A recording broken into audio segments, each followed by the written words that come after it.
أعوذ بالله من الشيطان الرجيم. بسم الله الرحمن الرحيم. الرحمن علم القرآن خلق الإنسان علمه البيان.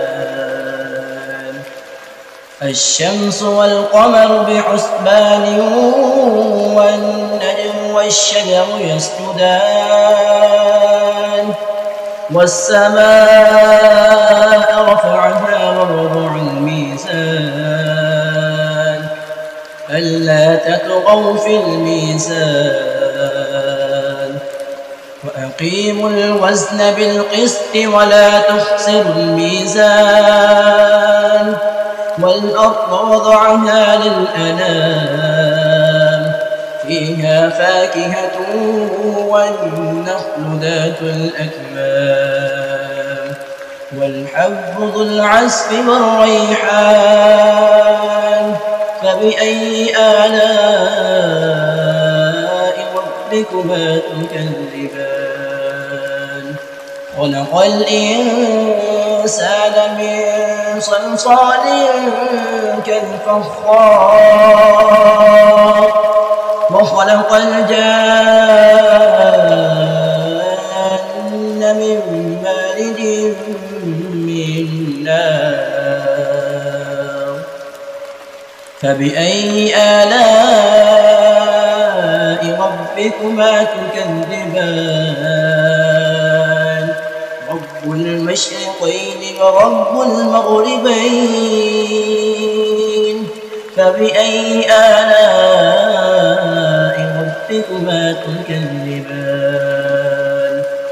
مرج البحرين يلتقيان بينهما برزخ لا يبغيان فبأي آلاء ربكما تكذبان.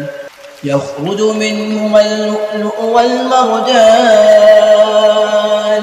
فبأي آلاء ربكما تكذبان. وله الجوار المنشآت في البحر كالأعلام فبأي آلاء ربكما تكذبان. كل من عليها فان ويبقى وجه ربك ذو الجلال والإكرام فبأي آلاء ربكما تكذبان. يسأله من في السماوات والأرض كل يوم هو في شأن فبأي آلاء ربكما تكذبان.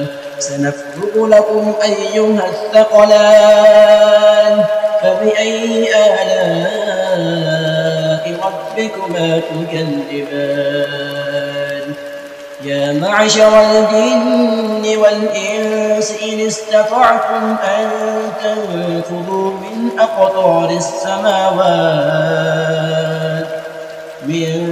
أقطار السماوات والأرض فانفذوا لا تنفذون إلا بسلطان فبأي آلاء ربكما تكذبان.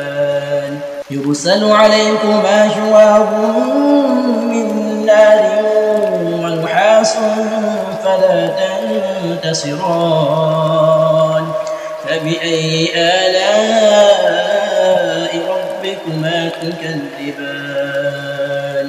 فإذا انشقت السماء فكانت وردة كالدهان فبأي آلاء ربكما تكذبان.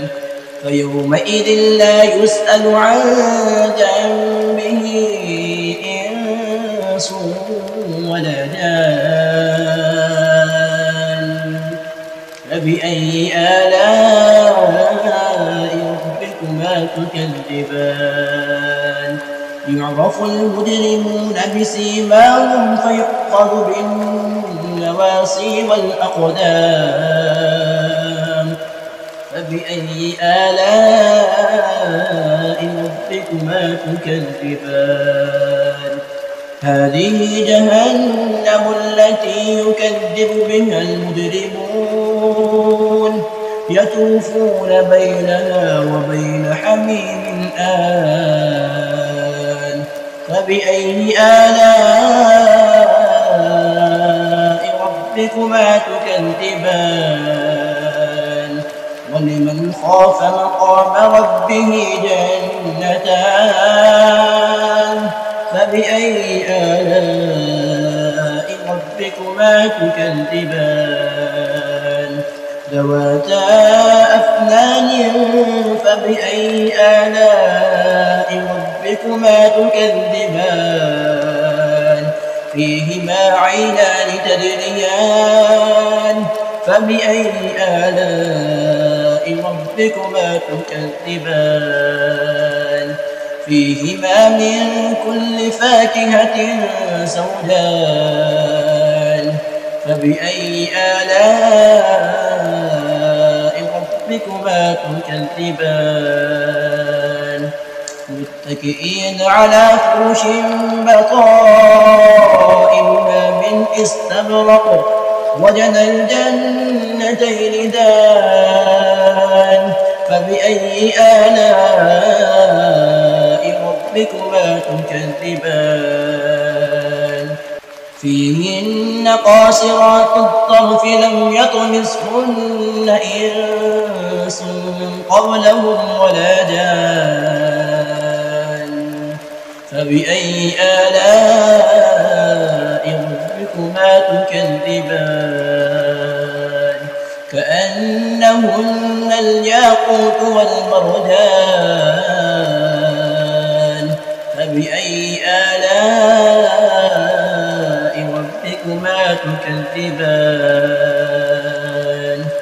هل جزاء الإحسان إلا الإحسان فبأي آلاء ربكما تكذبان ومن دونهما جنتان فبأي آلاء ربكما تكذبان مدهامتان فبأي آلاء ربكما تكذبان فيهما عينان نضاختان فبأي آلاء ربكما تكذبان فيهما فاكهة ونخل ورمان فبأي آلاء ربكما تكذبان فيهن خيرات حسان فبأي آلاء ربكما تكذبان حور مقصورات في الخيام فبأي آلاء ربكما تكذبان لم يطمثهن إنس قبلهم ولا جان فبأي آلاء ربكما تكذبان متكئين على رفرف خضر وعبقري حسان فبأي آلاء ربكما تكذبان تبارك اسم ربك ذي الجلال والإكرام